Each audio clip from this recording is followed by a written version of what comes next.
तो दोस्तों today we are going to move towards the next topic that is towards independence part 6। Analytical aspect ही बचा हुआ है टिल लास्ट लेक्चर। अब हम लोगों ने 1947 तक की सारी चीज़ें कवर अप करके रखी थी। We had to now take it to the analytical perspective from the point of independence. Independence तो आया बट इंडिपेंडेंस के साथ partition was there, and partition अगर हुआ है तो ऑब्वियसली उसके ऊपर हम लोगों को एक एनालिसिस कैरी आउट करना पड़ेगा। Whose responsibility was it and exactly ये पार्टीशन होना चाहिए था या नहीं होना चाहिए था, दैट वॉज इट अवॉइडेबल और नॉट।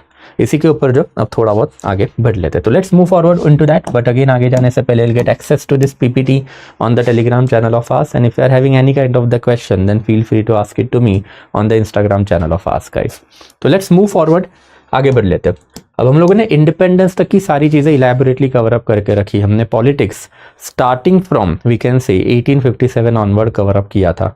पहले हम लोगों ने नेशनलिज्म देखा, फिर moderate leadership, thereafter extremist leadership, फिर 1905 का स्वराज मूवमेंट, देयर आफ्टर फिर 1920 का नॉन कोऑपरेशन मूवमेंट, 1930 का civil disobedience movement, and thereafter फिर अगली पॉलिटिक्स इन बिटवीन 1934 से लेके 1939 in between Gandhi versus Bose, and यही टाइम पीरियड में नेहरू वर्सेस गांधी वाला एंगल भी आना चालू हुआ था।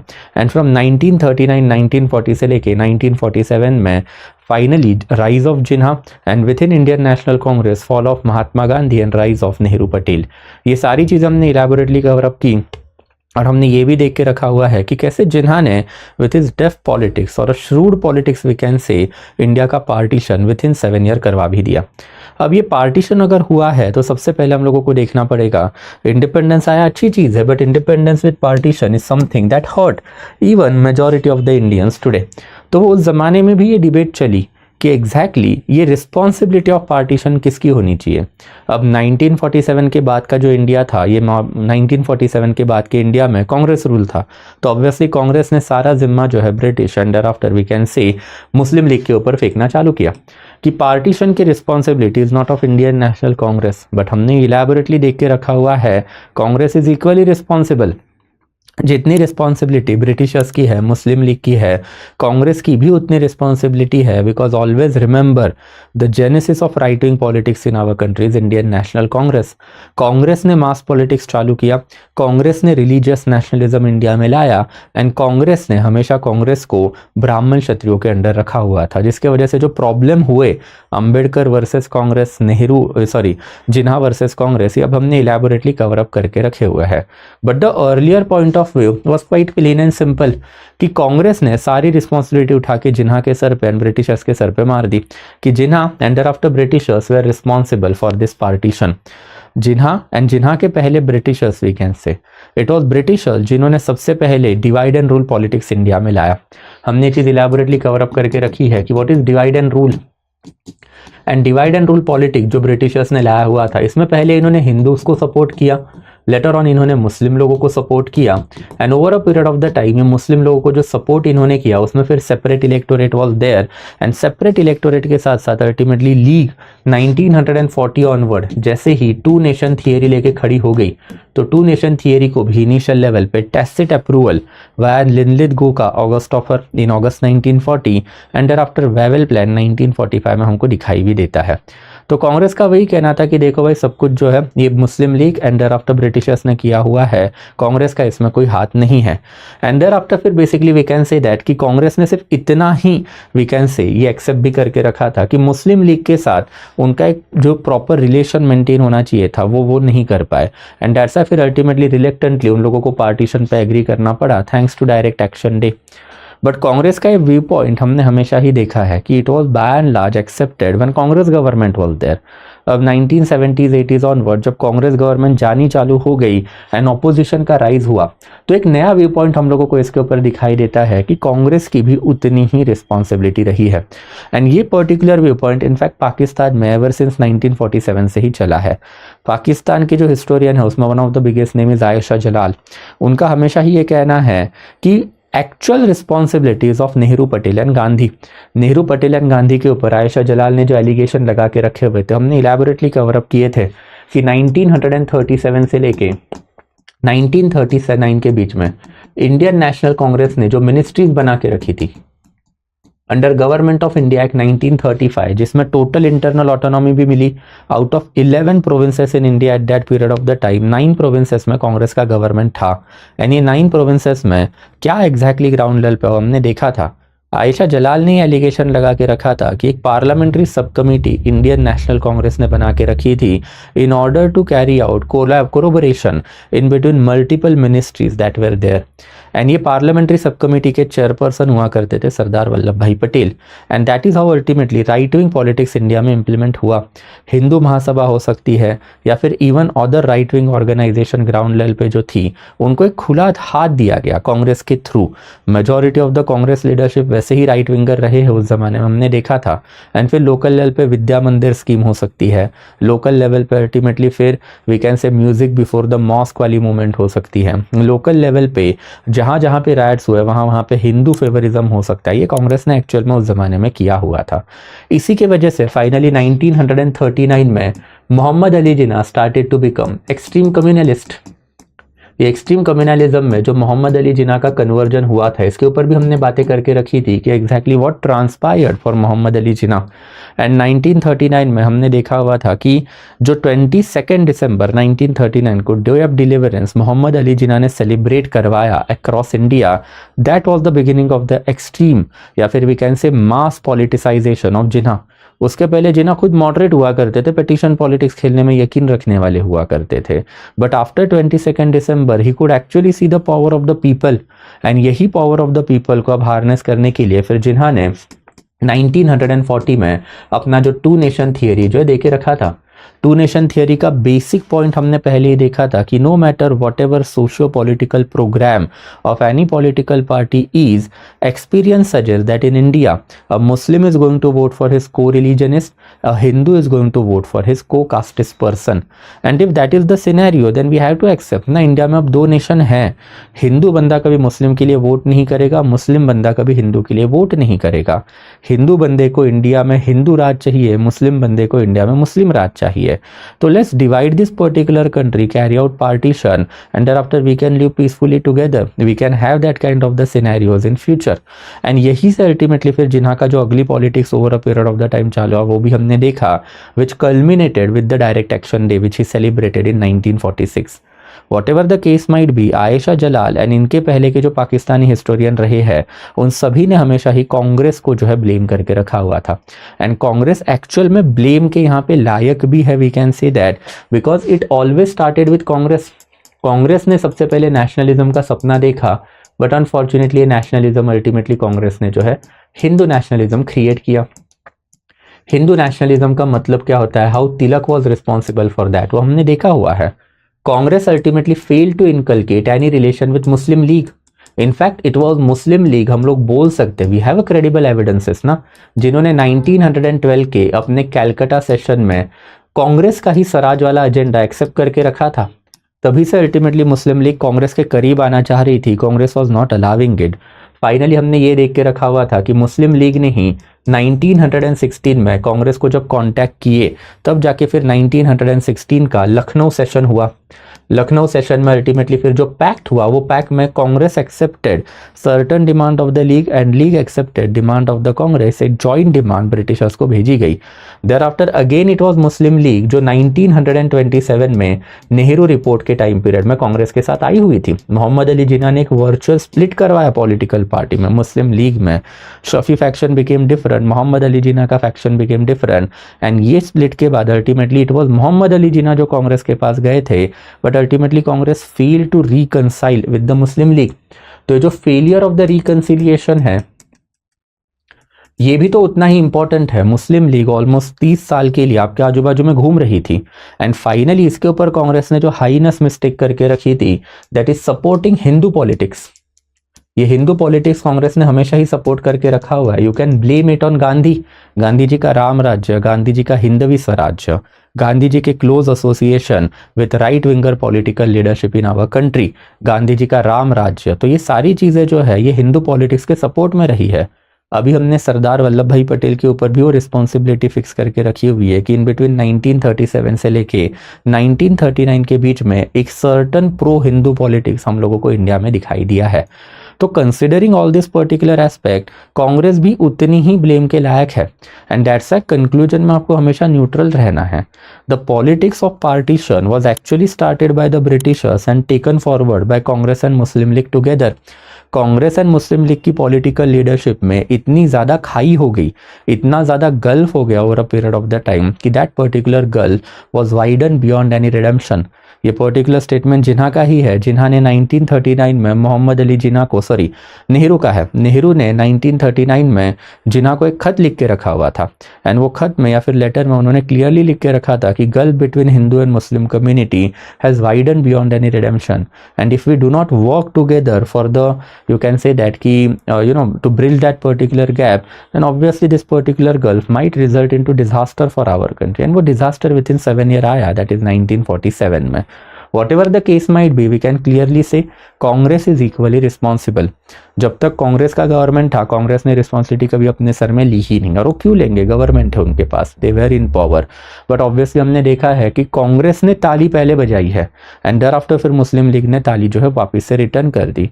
Had Congress understood the nerves या फिर you can say the artery of the Islamic population in our country, तो एवर सिंस 1905 का Swadeshi movement Congress would have work for that particular reconciliation. It is mere unfortunate aspect we can say that कि कांग्रेस आज के time period में वो Muslim appeasement politics करता है, जब उसकी एक्चुअल में ज़रूरत थी तब कांग्रेस ने वो नहीं किया, and that's why Congress was equally responsible. तो ये एक हमेशा एस्पेक्ट रखना है आपको याद कि रिस्पॉन्सिबिलिटी ऑफ द पार्टीशन है किसकी, Britishers, Muslim League and Congress तीनों की है। You cannot absolve any one of them from the responsibility of the partition। इसका वजह से ना ब्रिटिशर्स को कोई फर्क पड़ा, ना टॉप रंग leadership of the Muslim league को कोई फर्क पड़ा, टॉप रंग leadership of the Indian national Congress को भी कोई फर्क नहीं पड़ा। पिस्सा तो ऑर्डिनरी आदमी ना, यानी ऑर्डिनरी आदमी के लिए पॉलिटिक्स चलाने वाले यही तो लोग थे। तो it was their responsibility cumulatively कि पहले तो आपको इंडिपेंडेंस विद पीस लाना था, इंडिपेंडेंस विद यूनाइटेड इंडिया लाना था। आपके अगली पॉलिटिक्स के चक्कर में वो पीस तो आपने उठा के बेसिकली खत्म ही कर दिया इंडिया का, but apart from that you created ruckus in our country, you created partition in our country. So every one of them was to blame over here, Britishers, Jinnah, Gandhi, Patel, Nehru, all of them. I hope it is quite clear. And thereafter फिर next जो है कि partition जो है ये basically inevitable या फिर unavoidable था क्या, तो पार्टीशन जो है बेसिकली अनअवॉइडेबल था। ये पार्टीशन अनअवॉइडेबल था का मतलब क्या है कि पार्टीशन जो है बेसिकली ये होना ही था कभी ना कभी। तो पार्टीशन जो है बेसिकली इंडिया में अगर 1947 में नहीं होता तो उसके पहले हो जाता है, एंड वो क्यों, अब उसके ऊपर भी हम लोगों को थोड़ी बहुत बातें करनी है कि पार्टीशन वॉज इंडीड अनअवॉइडेबल, कि अगर जिन्हा नहीं होते या फिर बेसिकली पटेल, नेहरू, गांधी नहीं होते या फिर ब्रिटिशर्स नहीं होते तो भी इंडिया का पार्टीशन होना ही था। एंड ये क्यों, because we need to accept somewhere down the line कि ever since arrival of the Islamic religion in our country there is a gulf in between Hindu and Muslim population। ये gulf को सबसे पहले observe करने वाली personality अगर कोई रहेगी तो इट वाज अल बरूनी। अल बरूनी ने 1030 AD में किताबुल हिंद नाम का एक बुक लिख के रखा था, एंड किताबुल हिंद नाम के बुक में अल बरूनी ने एक ऑब्जर्वेशन करके रखा था कि इन इंडिया या फिर हिंदुस्तान में the gulf between Hindu and Muslim population is too much, and इसके लिए अल-बरूनी ने ब्लेम करके रखा था गजनी के इन्वेजन को, कि गजनी के इन्वेजन की वजह से एंड प्रिसाइजली सोमनाथ टेम्पल के इन्वेजन के बाद एक हिंदू बंदा मुस्लिम बंदे से बात नहीं करना चाहता। And thereafter ultimately we can say ever since the time period of this सल्तनत, एंड सल्तनत के बाद जो मुगल्स का राज रहा है, तो सल्तनत and Mughals majority of the time period में try to implement Muslim laws in our country. तो अगर ये मुस्लिम लॉज इंप्लीमेंट करना चाहेंगे तो फिर गड़बड़ वाली बात है ना। एक हिंदू बंदा remain silent when he was not in a power, but the moment Britishers were there then Britishers को अर्लीस्ट लेवल पे लॉयल्टी देने का काम किया किसने, ब्रिटिशर्स को जो लॉयल्टी मिली, ये लॉयल्टी अल्टीमेटली जो है फिर हिंदू नेशनलिस्ट से ही मिली ना। तो जो बंदा हिंदू नेशनलिस्ट रहा है, जिसको चाहिए था कि इंडिया इंटीग्रेट हो बट इंडिया में इस्लामिक लॉज ना लगे, वो बंदा जो अल्टीमेटली चाहता था कि इंडिया में हिंदू लॉज लगे, वो अल्टीमेटली ब्रिटिशर्स के पास चला ही गया। And in that capacity we can clearly say कि ये डिमेंड, ये जो बेसिकली डिवीजन है, ये इंडिया में भले ही हम लोग आज के टाइम पीरियड में ट्रेजेडी बोलते हैं, but it was not a tragedy as such, it was an event that was bound to happen somewhere down the line. आप आज ही का एग्जाम्पल ले लो कि अगर आज इंडिया अखंड होता, यूनाइटेड होता, एंड अभी का जो हिंदुत्व आइडियोलॉजी जो चल रही है, वो हिंदुत्व आइडियोलॉजी अगर इंडिया पे रहती तो अभी का मुस्लिम भी उतना ही अपसेट होता जितना 1947 का मुस्लिम है। 1947 में उनकी स्ट्रेंथ ज़्यादा थी, that's why they could basically create their own country. आज के टाइम पीरियड में उनकी स्ट्रेंथ बहुत ही कम है, they are miniscule minorities in our country, तो they are not able to they are not able to give their opinion, we can say that. But prevalence of the Hindu ideology was always there, and Hindu ideology का मतलब क्या है कि majority of Indians are conservative. Majority हमेशा ही conservative होती है ना, हमने ये देख के रखा हुआ है कि लिबरल पीपल जिनको धर्म से ज़्यादा कोई लेना देना होता नहीं है, या फिर ये वो वाले लोग हैं जो धर्म के प्रिंसिपल के ऊपर ज़्यादा यकीन नहीं रखते हैं, ये लोग बहुत ही कम होते हैं। मेजॉरिटी आर कंजर्वेटिव, यानी कंजर्वेटिव लोगों को और कंजर्वेटिव बनाने वाली ideology was there. Hindu Mahasabha was there, and Hindu Mahasabha के जो चेयरपर्सन थे उस जमाने में, that is Vinayak Damodar Savarkar was there, जिनकी ओपन प्रोक्लेम आइडियोलॉजी थी कि हम लोगों को अखंड भारत चाहिए, यानी अखंड भारत में अल्टीमेटली हम लोगों को क्या चाहिए, तो हिंदू राष्ट्र चाहिए। एंड हिंदू राष्ट्र जब आएगा आपका, तो ऑब्वियसली फिर मुस्लिम पॉपुलेशन जो है, इन लोगों को ये एक्सेप्ट करना पड़ेगा कि they are basically second class citizens in our country. तो अगर ये ideology majority of the Hindu बंदे जो कंजर्वेटिव है, यू कैन क्लियरली सी आज भी मेजॉरिटी ऑफ द हिंदू लोग जो है यही चाहते हैं इंडिया में, तो if that particular ideology was there, वो एक बेचारा मुस्लिम बंदा जो है वो कब तक शांत बैठेगा, वो कभी ना कभी तो बगावत करेगा। एंड जब रिवॉल्ट बगावत होता है कोई अच्छी चीज़ नहीं होती, उसमें रायट्स होंगे, उसमें आगजनी होगी, उसमें रेप्स होंगे, उसमें मर्डर होंगे, उसमें बचरिंग मैसेकर सब आएगा। तो that is something that was always there. In fact India was burning with this particular issues ever since 1905। 1905 से लेके 1947 में इंडिया में मल्टीपल रायट्स वेर देयर। हमने 1905 में घेरे बेरे जो रविंद्रनाथ टैगोर ने लिख के रखा हुआ था उसकी हमने बातें करके रखी है। हमने 1920-21 में जो मोपला रिबेलियन हुआ था उसकी बातें करके रखी है। हमने 1940 से लेके 1947 के बीच में मल्टीपल लोकल लेवल पे रायट्स एंड फाइनली जो डायरेक्ट एक्शन डे है उसकी भी बातें करके रखी है। ब्रिटिशर्स ने नहीं कहे ना ये रायट्स तो एक हिंदू बंदा कर रहा था, एक मुस्लिम बंदा कर रहा था। और क्यों कर रहा था? बिकॉज जैसे हिंदुत्व आइडियोलॉजी है वैसे उनकी इस्लामिक आइडियोलॉजी वॉज देयर। वो लोग चाहेंगे कि इंडिया में इस्लामिक लॉ लगे, हम लोग चाहेंगे कि इंडिया में हिंदू लॉज लगे, तो कभी भी ये रिकन्सिलिएशन होने वाला ही नहीं है। And in that capacity majority Hindus है, एंड मेजॉरिटी की अगर ये आइडियोलॉजी रहेगी तो फिर गड़बड़ वाली बात होनी है। तो दैट्स व्हाई वी कैन से कि पार्टीशन वाज अनअवॉइडेबल। ये आइडियोलॉजी आपको इंडिया में आज भी दिखाई देती है। आज के हिंदू भी यही चाहते हैं कि जो बचे कुचे मुस्लिम पॉपुलेशन है उनको भी उठा के पाकिस्तान में भेजो या फिर उनको सेकंड क्लास सिटीजन बना के आप रखो। And how are you going to do that? You can not do that. And that's why constitution काफ़ी सिग्निफिकेंट है इंडिया के लिए आज, जिसके ऊपर भी हम लोग इन फ्यूचर लेक्चर बात करेंगे। हिंदू रिवाइवलिज्म हमेशा ही रहा है, एंड अल्टीमेटली हिंदू रिवाइवलिज्म के वजह से ही धीरे धीरे करके वी कैन से दैट कि अल्टीमेटली फिर मुस्लिम नेशनलिज्म जो है वो आया। It all started with Tilak only, right और रॉन्ग, कि तिलक ने ultimately Ganpati festival, Shivaji festival लाए। But Ganpati festival, Shivaji festival में आपने लोगों को बताया क्या कि Mughals are enemy and thereafter non Hindu population is enemy. And in that capacity आपने हिंदू लोगों को तो नेशनल बना दिया। It was your responsibility to make other people also national. वो रिस्पॉन्सिबिलिटी सिर्फ तिलक ने ही एब्डिकेट नहीं की, वो रिस्पॉन्सिबिलिटी वर्चुअली हर एक लीडर ने इंडिया में एब्डिकेट करके रखी हुई थी। And in that capacity we can say that कि तिलक ऑनवर्ड ही लोकल लेवल पे प्रॉब्लम चालू हो गया ना। इनफैक्ट अगर हम लोग गणपति फेस्टिवल की ही बातें करेंगे तो गणपति फेस्टिवल में ही आपको पता चलेगा कि तिलक ने गणपति फेस्टिवल जो 1893 में सपोर्ट करके रखा था, क्यों करके रखा था? Because of the local level के रायट। एंड ये रायट में अल्टीमेटली हिंदू कम्युनिटी के डिफेंस के लिए उन्होंने गणपति फेस्टिवल चालू किया। He sworn an allegiance to lord Ganesha and thereafter उन्होंने गणपति भगवान को जो एलिजियंस दी उसके बाद में ब्रिटिश गवर्नमेंट के खिलाफ, मुस्लिम लोगों के खिलाफ जो है फिर अपने आर्टिकल्स लिखने चालू करके रखे थे। तो दैट पर्टिकुलर एंगल परकोलेटेड 1905 आते आते फाइनली हमने देखा है कि पार्टीशन जो बंगाल का हुआ उसमें अल्टीमेटली फिर विलेज लेवल पे मुस्लिम वर्सेस हिंदू। इनफैक्ट घरे बेरे का जो मैंने आपको एग्जांपल दिया था वो इसी एंगल में देके रखा था। हमने देखा था कि फिजिकल कोअर्जन क्या होता है, सोशल कोअर्जन क्या होता है, and how it was implemented at a ground level. And फिर फाइनली फिर 1910s एंड 20s के बाद में तो Jinnah was there He was a cunning politician, we can say. 1916 में लखनऊ पैक्ट, 1927 में नेहरू रिपोर्ट, 1937 टू 39 के बीच में finally we can say that कि कांग्रेस मिनिस्ट्री हर जगह पे हमने रोल ऑफ जिना देख के रखा है। एंड फाइनली जो उन्होंने समरसॉल्ट लिया इन 1939 कि उनको कोई लेना देना नहीं था सुन्नी ऑर्थोडॉक्स इस्लामिज्म से। अल्टीमेटली ही वॉज अ शिया पर्सन, उनको कोई लेना देना नहीं था धर्म से। दिन में बेसिकली पोर्क खाए बिना इनका दिन चालू नहीं हुआ करता था। एंड बेसिकली जुम्मा टू जुम्मा नहाना है आपको, ये इस्लामिक रिलीजन में जो बताया है, ये दिन में 3 बार नहाते थे। कभी जिंदगी में बेसिकली वो इस्लामिक कैप इन्होंने नहीं पहनी, जिंदगी भर इस्लामिक अटायर नहीं पहना। Out of nowhere he carried out all that transition and 1939 में जिन्हा become a hardline Muslim person.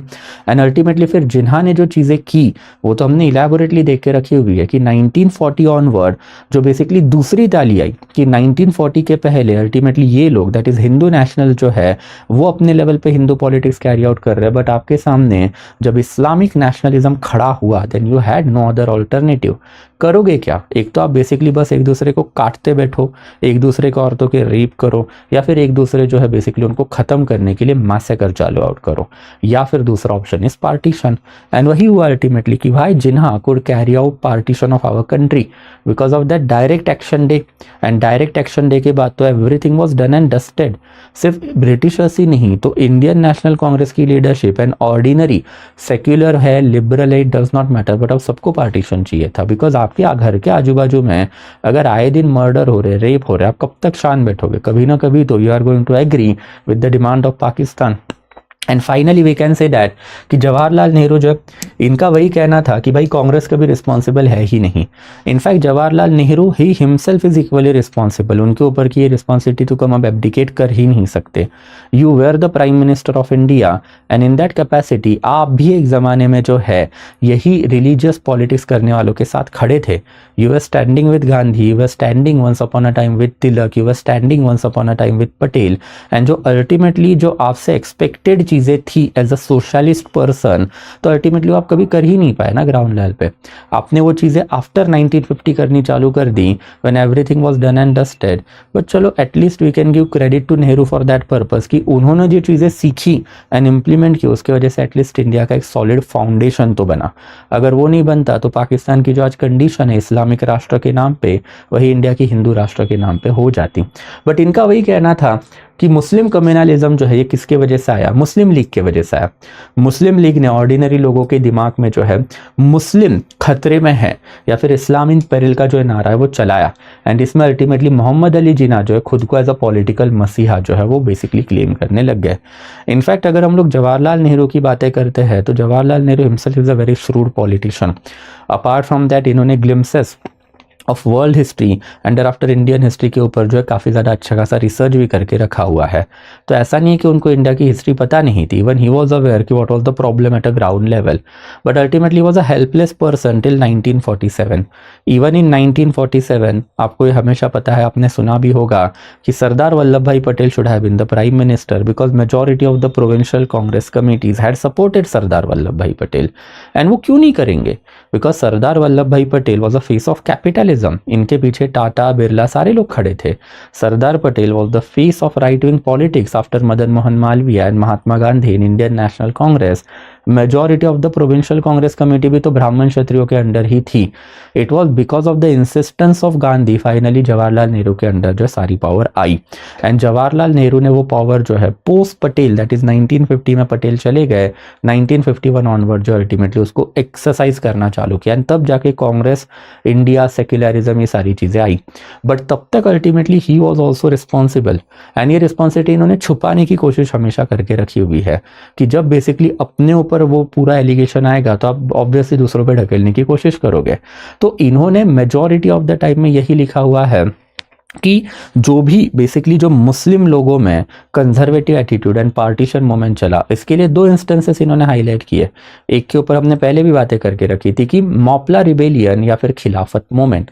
कि खिलाफत मूवमेंट में जब गांधी जी ने खिलाफत एजिटेशन को सपोर्ट दिए तो लोकल लेवल की मुस्लिम leadership went into the hand of the Islamic मौलवी।